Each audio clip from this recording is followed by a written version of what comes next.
روایتوں میں ہوتا ہے اللہ کے رسول جناب محمد الرسول اللہ صلی اللہ علیہ وسلم آپ ایک مرتبہ مدینہ کے باہر نکل رہے ہیں، آپ کو آواز آئی السلام علیکہ یا رسول اللہ۔ آپ نے دائیں بائیں دیکھا، کوئی نہ دیکھا، دوبارہ آواز آئی السلام علیکہ یا رسول اللہ۔ آپ نے دیکھا کہ ایک ہرن بندی ہوئی کھڑی ہے، وہ اللہ کی رسول کو پہچان رہی اور آپ کو سلام کر رہی۔ آپ قریب پہنچے، ہرن نے یوں عرض کیا کہ اللہ کی رسول آپ کے ایک ساتھی نے میرا شکار کر لیا اور مجھے باندھ دیا ہے، میں آپ سے درخواست کرتے ہوں، میرے تھنوں میں دودھ اتر چکا ہے، آپ مجھے چھوڑ دیجئے، میں اپنے بچوں کو دودھ پلا کر واپس آؤں گی۔ آپ نے فرمایا کہ کیا تو واپس آئے گی؟ بھلا وہ جانور جس کو اپنے ذبح ہونے کا یقین ہو وہ کہاں سے واپس آئے؟ اس ہرن نے یوں عرض کیا کہ حضرت میں آپ سے وعدہ کروں اور پھر وعدہ خلافی کروں تو پھر تو اللہ مجھے جہنم کی آگ میں ڈال دیں، اور ایک روایت میں یوں ملتا ہے کہ پھر اللہ مجھے وہ سزا دے جو ناحق جزیہ وصول کرنے والوں کو اللہ تعالیٰ سزا دے گا۔ اللہ کی رسول نے اس کی رسی کو کھولا، دوڑتے دوڑتے جنگل میں غائب ہو گئی۔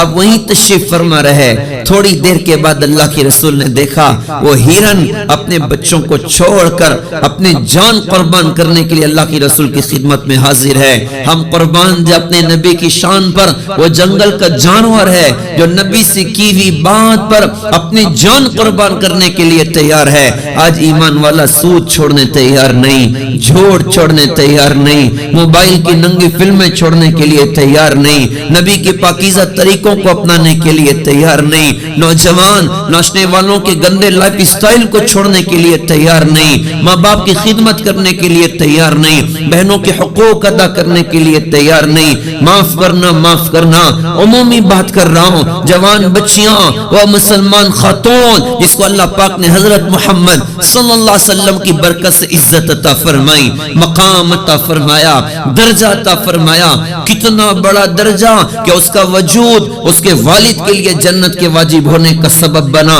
حضرت محمد صلی اللہ علیہ وسلم کی برکت سے آج وہ جنگل کا جانور ہے، اپنی جان قربان کرنے کے لیے حاضر خدمت۔ آج مسلمان خاتون پردہ کرنے کے لیے تیار نہیں، پردہ کرنے کے لیے تیار نہیں، اپنی شادیوں میں نبی کی سنتوں کو، نبی کے تعلیمات کو جگہ دینے کے لیے تیار نہیں، نبی کے دین کو اپنے گھروں میں جگہ دینے کے لیے تیار نہیں۔ اللہ ماشاءاللہ عمومی فضا تو اس وقت آج ایسی بنی ہے کہ ہر ایک نبی کے دین کو چھوڑ رہا ہے، ہر ایک نبی کے دین کو واپس کر رہا ہے۔ عورتیں کہتی ہیں چولہا چکی کرنے سے فرصت نہیں، تاجر کہتے ہیں تجارت سے فرصت نہیں، نوجوان کہتے ہیں صاحب ابھی تو گلچرے اڑانے کے دن ہیں، ابھی تو ناچنے والوں کے گانے اور بجانے اور موسیقی اور عیش اور راحت کے دن ہیں، ابھی کہاں سنت اور شریعت کی بات کرتے ہو؟ خوشی کا موقع ہے شادی کا، یہ تو ارمان کا موقع ہوتا ہے، یہاں کہاں تم سادگی کی بات کرتے ہو، یہاں کہاں تم سنتوں کی بات کرتے ہو؟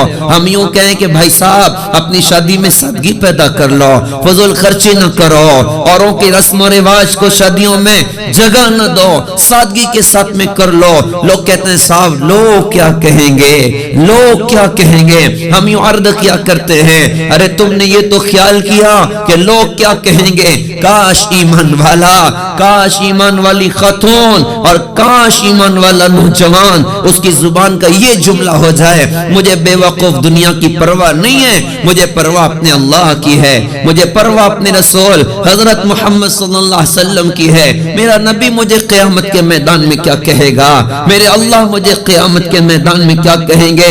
لہٰذا میں اپنی زندگی میں اپنے نبی کی سنتوں کو جگہ دوں گا، اپنے نبی کی شریعت کو جگہ دوں گا۔ نکاح کا چونکہ عنوان آئی چکا ہے تو یہ بات عرض کرتا چلوں، اکثر اللہ کی دی توفیق سے عرض کیا کرتا ہوں، اللہ نے آپ کو بہت مال دیا ہے، بڑی دنیا اللہ نے آپ کو عطا فرمائی، آپ 1 کروڑ خرچ کر سکتے اپنی شادی میں، ہم یوں کہتے ہیں یار 1 لاکھ پہ کم چلا لو، سادگی سے نکاح کر لو، فضول خرچیوں سے بچ جاؤ، رسم و رواج سے بچ جاؤ اور اللہ کی منع کی ہوئی چیزوں سے بچ جاؤ، سادگی کے ساتھ میں نکاح کر لو، 99 لاکھ بچاؤ، کوٹھی کے لیے نہیں، بنگلے کے لیے نہیں، کار اور گاڑیوں کے لیے نہیں، کس لیے؟ ارے 99 لاکھ بچا کر ایسے غریب باپ کی بیٹیاں تلاش کرو جو 100 200 500 کمانے والا بندہ، گھر کی روٹی مشکل ہو گئی ہے، گھر کا کھانا مشکل ہو گیا ہے، گھر میں بیٹیاں اب جوان ہو رہی، وہ اپنی بیٹیوں کے نکاح کے انتظام نہیں کر سکتا۔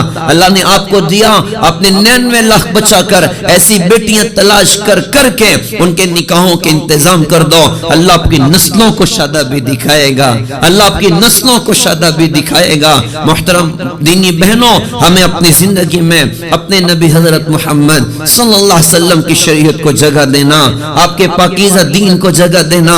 میں بات ہیرن کی کر رہا تھا، ہیرن دوڑتے ہوئے جنگل سے واپس آئی، اللہ کے رسول نے اس کی رسی کو لیا اور باندھ دیا، وہیں تشریف فرما رہے۔ اتنے میں وہ صحابی آ گئے جنہوں نے ہیرن کا شکار کیا تھا، انہوں نے دیکھا کہ اللہ کے رسول ادھر تشریف فرمائے، تو کہا کہ حضرت آپ ادھر؟ آپ نے فرمایا بھائی تجھ سے ایک درخواست کرنا چاہتا ہوں۔ انہوں نے عرض کیا کہ حضرت آپ حکم فرمائیں، آپ پر تو جان ہماری قربان ہے، آپ کو کیا چاہیے؟ آپ نے فرمایا کہ یہ ہیرن مجھے بیچ دو۔ آپ یوں بھی کہہ سکتے تھے مجھے گفٹ کر دو، آپ نے فرمایا مجھے بیچ دو۔ انہوں نے کیوں عرض کیا کہ حضرت آپ پیسوں کی کیا بات کرتے ہو، آپ پر تو جان قربان کر سکتے ہیں، ہیرن کیا چیز ہے، آپ ہدیہ میں قبول کر لیجئے۔ انہوں نے گفٹ کر دیا۔ اللہ کی رسول نے ہیرن کو لیا اور اس کی رسی کو کھولا اور ہیرن سے فرمایا کہ جا اپنے بچوں کے پاس چلی جا۔